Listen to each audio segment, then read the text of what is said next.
donc suñu gan alors mu di Fatima Meng nekk directrice générale bu office national des pupilles de la nation léegi mu egsi ci plateau bi.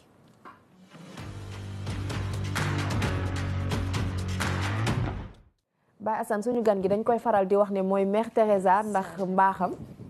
yaa Seyda. waaw na ngeen def ça va bien merci. as jàmm bu baax. jërëjëf bismillah. mu ngoog ñu koy faral di woowee Mère Teresa. waaw ndax yërmande bi muy wane.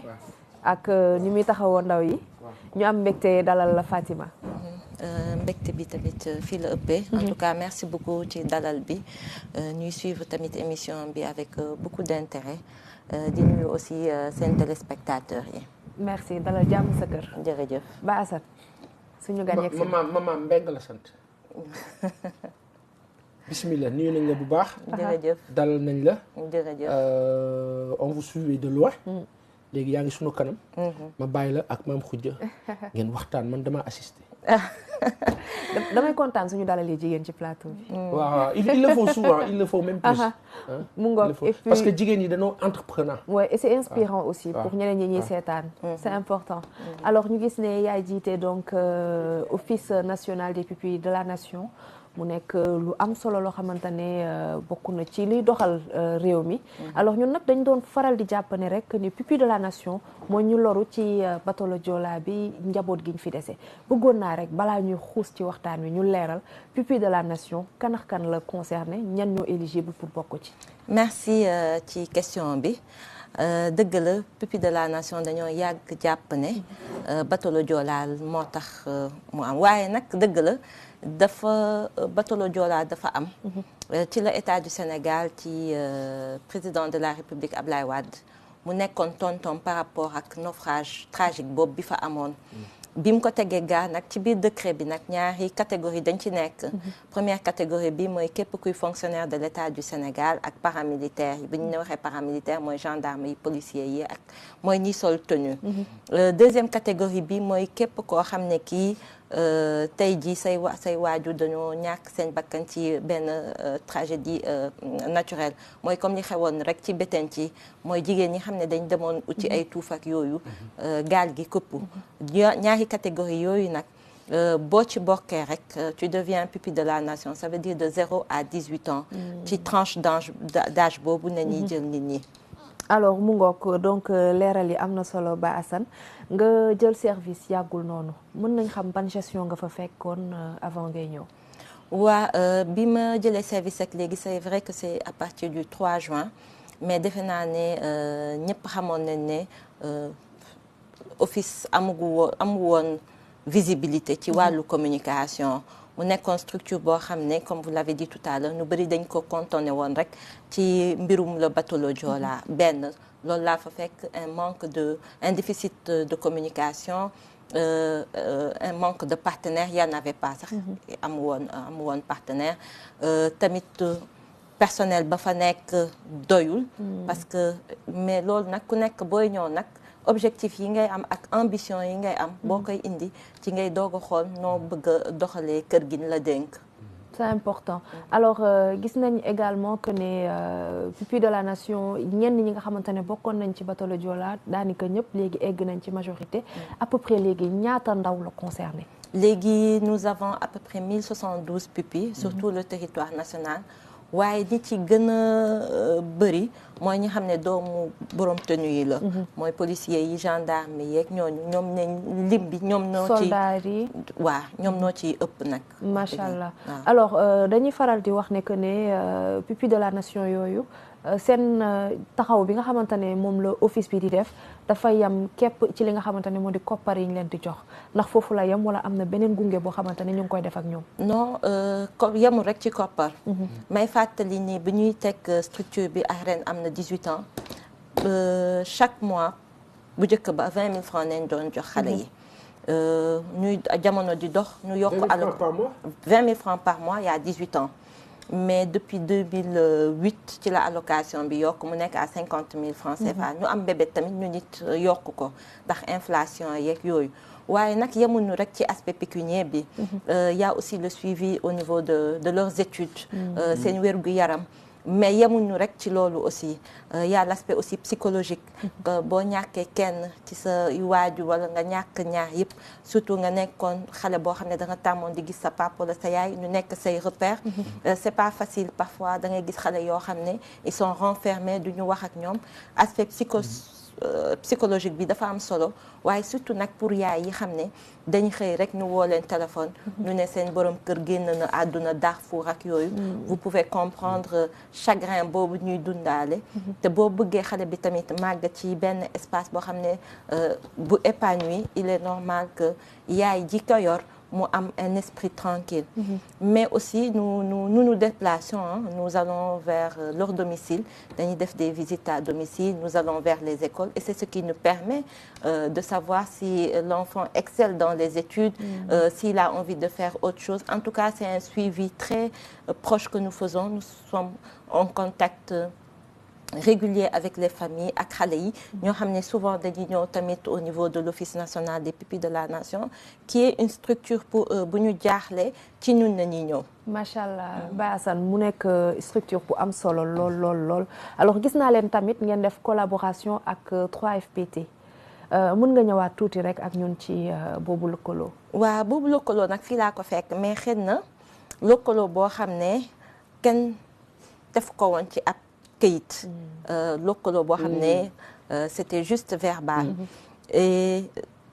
moi en tout cas bi ma ñëwee comme ni ma ko waxee sànq dama ñëw fekk fii un déficit de partenaire le 3FPT c'est vrai qu'il a toujours été partenaire de l'office mais il fallait redynamiser ce partenariat mu nekk loo xam ne lu palpable lu kii la ma leen di remercier aussi parce que ren wax dëgg yàlla dañ ma may des bourses illimitées yoo xam ne à 100% parent bi du fay office du fay et ce qui a été aussi un bout de soulagement pour nous parce que souvent on était obligé de subventionner les études pour xale yooyu mun a accéder waaye du ci 3FPT kese gis ngeen ne am na partenaires yu bëri ñoo xam ne wax dëgg yàlla dañ ci dugal seen loxo te mbirum xale moom kooko wax dina ci dugal loxoom mais aussi rappeler la responsabilité sociétale que ces entreprises ont envers ces enfants parce que xale yi bu ñu nee pupilles de la nation mooy ce sont nos enfants à nous tous et il est important que xale yi mën a sentir que la nation est là pour eux que l'État du Sénégal aussi malgré tous les efforts qu'il fait mais il y a des entreprises sénégalaises qu'elles soient privées ou publiques qui mettent la main à la poche. Macha allah alors pupilles yooyu suñu xasee ba accéder à la majorité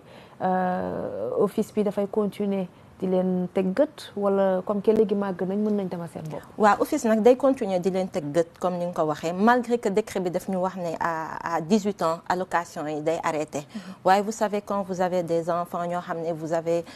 disons vous les avez depuis le bas âge ba ñu am 18 ans il y a une responsabilité morale bu ñu am envers xale yooyu ak seen parents et très souvent il est difficile nous savons qu'il est très difficile que bu ñu arrêté allocation yi il faut que je rappelle un peu ces allocations permettent de faire vivre ces maisons et parce que ñu ci bëri ci ñoom jigéen ñi amuñu liggéey wala noo ngi takkale te ci subvention yi nañ yaakaar ce qui fait que quand on arrête même quand ils atteignent l'âge de la majorité je me répète nous avons une responsabilité morale envers eux et c'est là que les structures, les filets sociaux rentrent en jeu comme le 3FPT, la DER, etc., qui nous aident aujourd'hui à pouvoir accompagner ces jeunes, soit à poursuivre leurs études, soit à s'insérer, l'insertion est un réel problème, et qui nous permettent à aider ces jeunes à pouvoir s'orienter. Macha allah alors gis nañ tamit ay jamono mu am ñu doon soulever yenn ci ay kaddu di wax que ne li nga xamante ne moo di allocation bi ñuy jox pupilles de la nation yi booleeg pension bi nga xamante ne seen waajur bi dëddu moo xam militaire la woon wala fonctionnaire mi ngi ko daan am donc mu nekk ñaari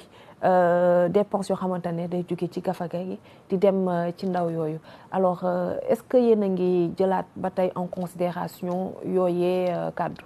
waa xam nga ku takkader bu dem Darfour taxawal fa Sénégal ñàkkee bakkanam ci loolu mu nekk fii ou sapeur pompier bu dem di fay benn daay mu ñàkk ci bakkanam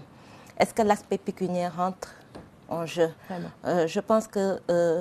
l'État du Sénégal fait son devoir malgré les maigres moyens. Et ces enfants, il faut le dire, hein, pour la plupart dont leurs parents sont issus des forces de l'ordre,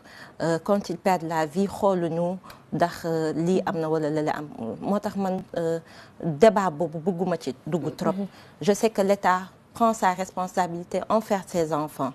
Léegi nag képp koo xam ne ki sa waaju policier la woon wala militaire, nous savons la solidarité de corps qui existe dans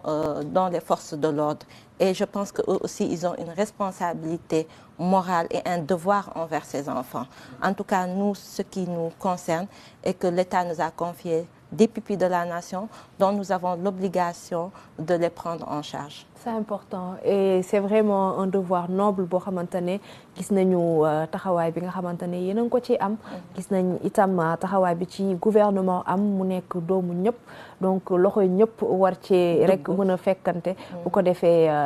bu mu gën a daal gën a ñoŋ. ndax ñu ci bari ci ñoom seeni ay waajur dañoo daanu ngir sargal drapeau Sénégal donc c'est important. C'est une collaboration avec la Case des Tout-Petits? Oui,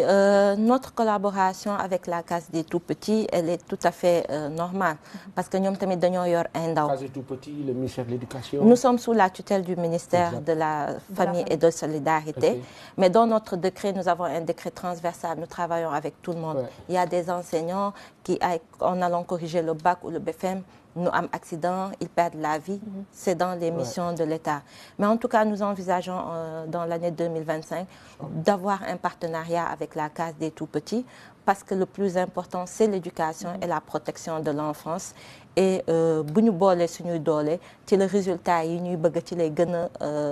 lay gën a feeñ.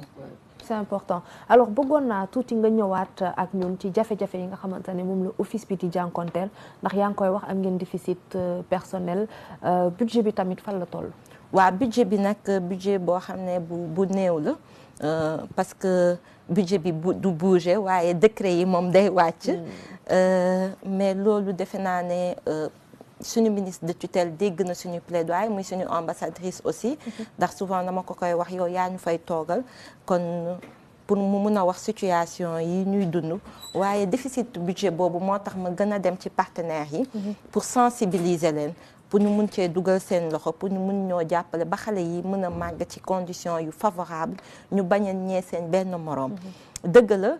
dama wax sànq aussi nit buy ñëw tamit da ngay indaale say ambition say conviction aussi c'est vrai que office dafa parce que dama jàpp ne xale dëgg la ñu ngi koy jàppale mais xale dafa am fu muy jóge dafa dëkk ci kër et souvent le milieu détermine l'enfant et c'est ce milieu qui lui permet de grandir de pouvoir s'épanouir, etc. Et souvent, veuves yooyu, parce que la plupart yu ñu am ce sont des veuves qui n'ont aucun revenu et qui souvent dañuy takkale et tout et c'est un peu difficile. moo tax ñun dañu jàpp ne bu ñu jàppalee xale bi dañu war a jàppale yaayam. moo tax ci lu bëri ak waa DER ak partenariat yi ma signé am na ponk boo xam ne dama ne il faut ñu jàppale jigéen ñi pour ñu organiser wu en GIE ñu mun leen financer xam ne tey bu allocation bi bu arrêté à 18 ans au moins ñun suñu xel dina xaw a dal même bu ñu continuer di ko accompagner mais daf ñu woon ne li ñu doon def ñun bu njëkk ba te defatuñu ko yaay ji wala papa ji et tout mën a continuer di ko def mu nekk lu am solo aspect social bi psychosocial bi psychologue yi souvent nit ñi dañ fàtte dañuy jàpp ne mbirum tubaab la ak yooyu mais dafa am solo parce que yaay ji si elle n'est pas bien xale bi il n'est pas bien vice versa moo tax ci bi ñu ñëwee ci office bokk na ci li ñu bëgg teg sur place mooy ñu am psychologue boo xam ne dina fa ñëw 2 fois par semaine waaye aussi koo xam ne kii xam-xamam dafa màcc ci li jëm ci entrepreneuriat parce que nous voulons des projets viables xam nga tey partenaire bu la joxee alalam déjà daf la wóolu waaye mu ñuy xaar résultat à côté te loolu moo ñuy permettre bu ñu paree yeneen partenaire mën a dugg si en tout cas nous voulons que ce soit des projets viables mais aussi ça va de notre crédibilité. C'est important. Alors mbokk yi ma leen di fàttali que ne ñu ngi ak Fatima Meng mu nekk directrice générale bu office national des pupilles de la nation alors ñu waxtaanee donc taxawaay bi nga xamante ne moom la office bi am ak ni muy gunge ndaw yooyu nga xamante ne dañoo ñàkk seeni waajur alors Baye Assane bëggoon naa itam mu ñëw ak ñun ci li nga xamante ne moo di réinsertion wu ndaw yooyu ndax yaa ngi koy wax léegi dañuy am ay jafe-jafe pour am peut-être pas réinsertion mais insertion dans la vie professionnelle wala dans la vie de tous les jours lan moo koy waral ak seen accompagnement ci ban côté ngeen koy accès bu weesoo accompagnement psychologique bi. waaw c'est vrai que insertion bi dafa nekk lu am solo nga jàng ba pare obtenir ce diplôme après nga chômer defoo dara c'est un problème qui touche tout le monde c'est un problème du problème mu office kese mais nous ce que nous essayons de faire c'est avec par exemple je donne juste un exemple au port qui nous permet aujourd'hui de prendre des jeunes qui ont eu à faire une formation dans les domaines portuaire qui nous facilite aujourd'hui qu'on puisse amener ces jeunes def ay stage nu mun cee génn et que bien sûr après qu'un emploi puisse mun cee topp moo tax ma ne ñun même si on a des limites avec notre décret mais on cherche de voir à côté comment pouvoir accompagner ces jeunes pour qu'ils puissent être aussi indépendants financièrement et poursuivre bien sûr leurs études ou réaliser leurs rêves. C'est important, c'est vraiment important. Alors Pa Assane, office bi mi ngi def liggéey bu am solo quand même. waaw mais difficilement apparemment su ma ko dégloo. ça veut dire que il faut kilifa yi dooleel leen davantage. C'est important. 20 000 francs ak 50 000 francs baax na de. baax na de baax na trop mais tuuti na trop. ci koo xam ni mu ngi dund situation yi connaissant dëkk bi. Il faut se poser la question ñoom nan la ñu dëkkee nan la ñuy dundee au quotidien comment ça se passe c'est hyper difficile donc mais bon mën na ko dékku parce que elle l'a vécu quand c'était encore plus difficile où presque on la contraignait d'agir aujourd'hui elle a l'attitude d'agir donc il faut peut-être davantage de partenariat comme elle l'a dit trouver ça et là et même hors du pays pour des possibilités et surtout madame loolu mën nañ ko wax kilifa yi fi nekk yëpp yore ay agence ak leneen madame travailler avec la diaspora sénégalaise ñooñu dañoo am ay possibilités am ay pexe ci vécu ci expérience ci moyen ba pare yéene réew mi ba pare yéene encore que ils ont soutenu votre camp quand c'était dur donc ñooñu tey bu fekkee kilifa yi toog nañu il faut les impliquer et travailler ak ñoom ñu renforcer leen pupille de la nation tey mais rien que bu dee 1000 lañu boo jëlee 1 million de Sénégalais en Côte d'Ivoire nga jël 1 million de Sénégalais diggante Canada Chine France Russie etc. États-Unis mais possibilité boobu kenn xamul nu mu toll. quand des gens font rentrer plus de 1500 milliards ci dëkk bi pour ñu taxaw ñi du jafe. pourvu que ñoom ñu fekki leen communiquer ak ñoom wax ak ñoom ne leen kaay leen ngeen dugal ci seen loxo. macha allah merci pour cette clairvoyance. alors ma bàyyi rek Fatima mu wax ñu un peu message bi nga bëgg partager avec les téléspectateurs. waaw déjà les inviter à venir assister et prendre part à la première édition que nous allons célébrer le 14 décembre au CICAD. Cette journée elle nous tient à cœur parce que c'est une journée déjà pour récompenser ces enfants qui ont eu à s'illustrer durant cette année dans les études, que ça soit le bac, le BFM ou au niveau, parce que nous avons des pupilles dans les daara. Deuxièmement aussi, c'est pour montrer à ces enfants que la nation est là pour eux, que la nation les soutient, que la nation ne les a pas oubliés, mais aussi gën a dooleel seeni waajur ñu xam ne li leen dal metti na waaye que état Sénégal tamit toogu rek di leen seetaan. dafa baax nag xale boo ko bëggee inculquer ay valeurs mooy bëgg patrie bi dafa am solo parce que gis nga xale yooyu boo leen indee muy président wala keneen boo xam ne daf leen di jox raaya ndax dañoo jàng et tout dafay des ci seen bopp te dafa am solo te valeurs yi dafa. Excusez-moi, comment ça se passe bu ñu amee réussir l'examen? On vous informe wala dañ leen. Oui, on travaille en étroite collaboration avec les IEF, les directeurs d'école et tout. Comme je vous l'ai dit, nous allons très souvent vers leurs familles, vers les écoles, et c'est eux qui nous remontent les notes et les taux de réussite, ainsi de suite. Et nous avons aussi des enseignants parmi le personnel à l'Office national des pupilles de la nation. Okay. En tout cas, c'est important pour nous qu'au moins ces enfants sachent que ce n'est pas juste l'aspect pécunier, mais qu'il y a un autre aspect, un aspect de solidarité envers eux, mais aussi résilience biñ ci àndal. Parce que nga tàmmoon di gis kenn mu lay tette gisatoo ko, mais dafa am solo ngay sentir ne que toute la nation est là pour eux. Et te daf leen di revigorer aussi. et ça permet aussi aux autres de pouvoir mieux faire l'année suivante et qu'on puisse aussi les décorer. En tout cas, nous voulons que cette édition rentre dans l'agenda annuel du chef de l'État du Sénégal, mais aussi une journée de fort plaidoyer, une journée aussi de faire découvrir c'est quoi le statut du pupille de la nation. C'est important mbokk yi ñun ñëpp ñu ngi jokk di bokk rek di ànd ak xale yooyu ñu woowee pupille de la nation di leen wan ne ci suñu famille la ñu bokk. seeni ay sœur lañ seeni ay frère lañ am nañu 18 millions de yaay 18 millions de pap ñun ñëpp ak ñoom ñooy ànd bokk situation bi nga xamante ne dal na leen ndax ci ñun la ñu bokk te ci ñun la ñu bàyyeekoo noonu la ñuy def daal di leen dégtal leneen loo xamante ne daf leen di neex lool mu di info utile.